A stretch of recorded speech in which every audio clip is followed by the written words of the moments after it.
As empresas gastam hoje até 30% do faturamento com o pagamento de impostos. Por isso, muitos empresários acabam fechando as portas devido às elevadas dívidas fiscais. Uma saída para evitar esse problema é o planejamento tributário. Para falar desse assunto, eu recebo hoje o advogado especialista no assunto, Marcelo Gasparino. Marcelo, seja bem-vindo à Economia News. Eu queria que você começasse conceituando para a gente aqui o que é elisão fiscal. Primeiramente, muito boa noite aos telespectadores.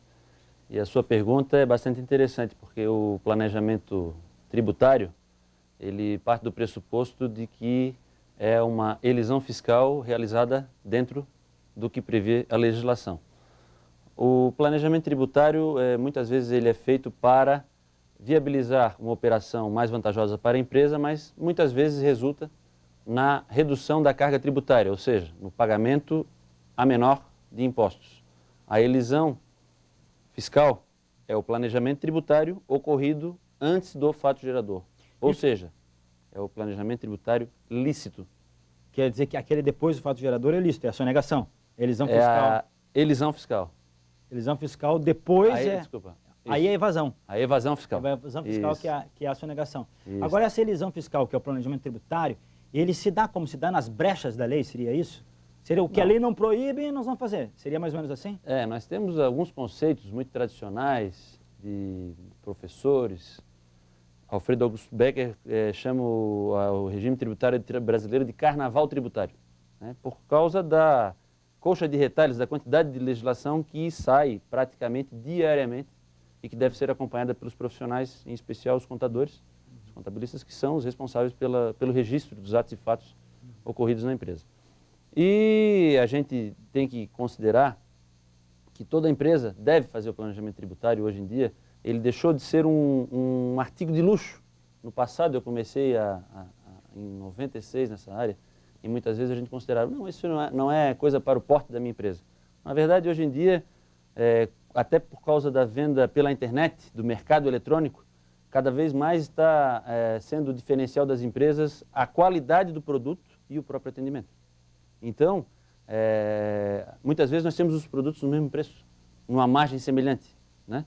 A vantagem que a empresa tem, que ela adquire quando ela consegue promover uma redução na sua carga tributária dentro da lei, seja ela através de seus fornecedores, através da compra com redução da carga tributária, com desoneração da carga tributária, quando é uma operação talvez sujeita ao comércio exterior, são práticas que a gente deve sempre pensar e adotar em qualquer porte de empresa. É lícito uma empresa mudar de cidade para pagar menos carga tributária em um determinado serviço? Olha, hoje em dia existia no passado aquelas empresas de Barueri, era um caso muito famoso em São Paulo. As empresas operavam de fato em São Paulo, prestadoras de serviço de limpeza, de conservação, mas elas tinham o seu CNPJ registrado no município de Barueri para pagar um ISS muito pequeno. Esse tipo de operação ele não é aceito pelo fisco. Com essa única finalidade de mudar a sede da empresa para um outro município, mas permanecendo a prestação de serviço naquela cidade originária, é o que a gente chama de evasão, né? Que não é aceita pelo fisco e se for pego, o fisco vai com certeza autuar e a empresa vai ter que se defender. Não quer dizer que a mudança da sede de uma empresa para um outro município ou para um outro estado signifique que ela está infringindo a lei. Nós tivemos aqui casos concretos da Telesc no passado. A Telesc era sediada em Florianópolis. Com a privatização do sistema Telebrás, a sede da companhia Brasil Telecom passou a ser Brasília, né? E mudou toda a operação vinculada aos tributos federais para Brasília. Agora, recentemente, nós vimos a fusão de duas importantes empresas brasileiras e catarinenses, a Sadia e a Perdigão. E a sede de ambas as empresas, que não era Santa Catarina, passou a ser Itajaí, eu acho por uma questão estratégica de exportação. São os dois grandes players hoje. O grande player, a Brasil Foods, o grande player no mercado de frigorificados é brasileiro e é catarinense. E houve uma mudança de sede. Essas renegociações, como o Refis, por exemplo, PAEX, ajudam os contribuintes realmente a quitar as dívidas? A gente, historicamente, no Brasil, eu acompanho pelo menos desde 1998, nós tivemos um parcelamento em Santa Catarina. Em 2000, nós tivemos o 1999, que se materializou em 2000, foi o famoso Refis.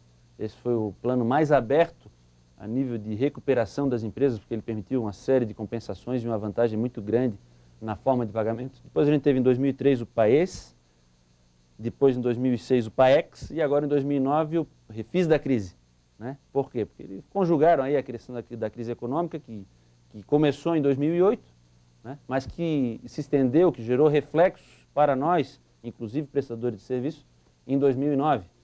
Nós vimos os orçamentos das empresas reduzirem, o investimento em informação, como por exemplo boletins, que permitiam que o profissional estivesse atualizado na legislação, que altera, como eu disse, diariamente. Nós temos no Brasil 5 mil municípios e algumas empresas operam, pelo menos em todas as capitais, e em mais de 100 municípios. Eu vou dar um exemplo de seguradoras, né, que precisam acompanhar a legislação de todos os municípios em que trabalham, porque naqueles municípios onde ocorre sinistro, elas contratam oficinas, elas contratam médicos. Para resumir, eles é que tiveram que cortar isso aí também. Tiveram que cortar esse acompanhamento, né? Então a crise fez com que em 2009 viesse mais uma possibilidade de recuperação das empresas. De fato ajuda? Eu acho que ajuda, porque o Brasil, ele tá eu acredito que o Brasil vive um momento de felicidade. Há algum tempo o Brasil vive um momento de felicidade, pelo menos a felicidade econômica. O Brasil vem crescendo e não deixou de crescer mesmo com a crise. E isso fez com que muitas empresas nascessem. Então, normalmente a empresa ela começa pequena, né, ela passa um período de dificuldade, aquelas empresas, a gente tem um período ali que é o período de maturação, ou ela passa de um ano ou ela morre antes de completar um ano.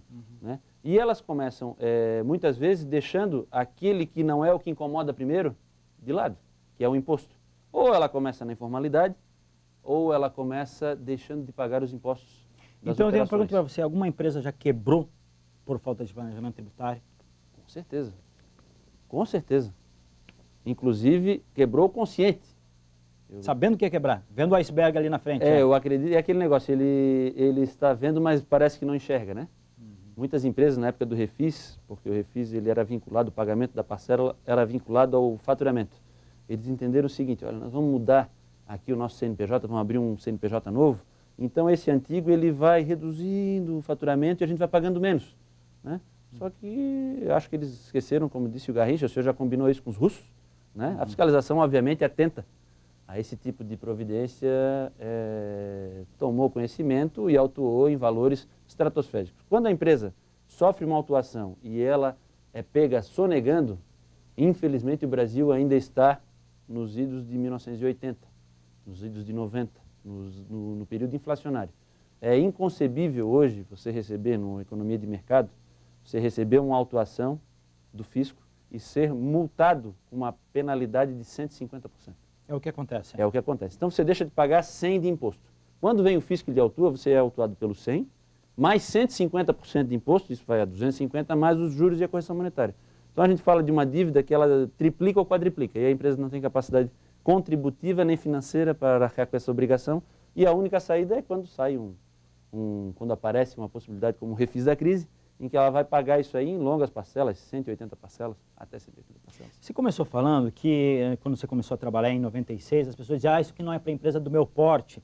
Quem é que pode hoje contratar um serviço de planejamento tributário? Quem é que pode pagar? Um microempresário pode pagar? Eu diria que o microempresário hoje, para subsistir, ele tem que fazer um pouco, ele tem que saber um pouco de planejamento E ele vai tributário. economizar quanto?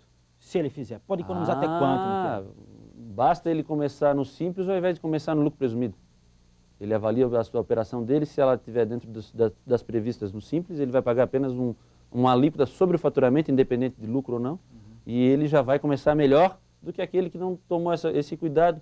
Mas hoje em dia eu acredito que os contadores eles estão bem habilitados, bem capacitados para começar um planejamento tributário.